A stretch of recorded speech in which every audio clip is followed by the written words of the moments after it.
कहानियों की क्यारी में प्रस्तुत है पौराणिक कथा वाराणसी की कथा। यह कथा द्वापर युग की है, जब भगवान श्री कृष्ण के सुदर्शन चक्र ने काशी को जलाकर राख कर दिया था। बाद में यह वाराणसी के नाम से प्रसिद्ध हुआ। यह कथा इस प्रकार है। मगध का राजा जरासंध बहुत शक्तिशाली और क्रूर था। उनके पास अनगिनत सैनिक और दिव्य अस्त्र शस्त्र थे। यही कारण था कि आसपास के सभी राजा उसके साथ मित्रता का भाव रखते थे। जरासंध की अस्थि और प्रस्थि नाम की दो पुत्रियां थीं। उनका विवाह मथुरा के राजा कंस के साथ हुआ था। कंस अत्यंत पापी और दुष्ट राजा था। प्रजा को उसके अत्याचारों से बचाने के लिए भगवान श्री कृष्ण ने उसका वध कर दिया। दामाद की मृत्यु की खबर सुनकर जरासंध क्रोधित हो उठा। प्रतिशोध की ज्वाला में जलते जरासंध ने कई बार मथुरा पर आक्रमण किया, किंतु हर बार श्री कृष्ण उसे पराजित कर जीवित छोड़ देते थे। एक बार उसने कलिंग राजा पौंड्रक और काशी राज के साथ मिलकर मथुरा पर आक्रमण किया, लेकिन भगवान श्री कृष्ण उन्हें भी पराजित कर दिया।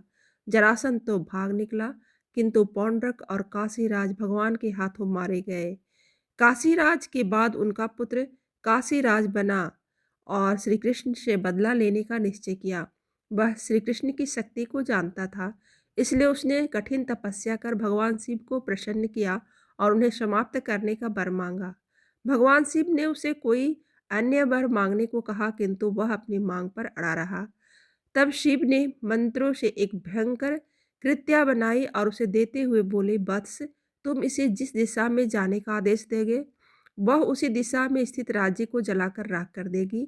लेकिन ध्यान रखना, इसका प्रयोग किसी ब्राह्मण भक्त पर मत करना, वरना इसका प्रभाव निष्फल हो जाएगा। यह कहकर भगवान शिव अंतर्ध्यान हो गए।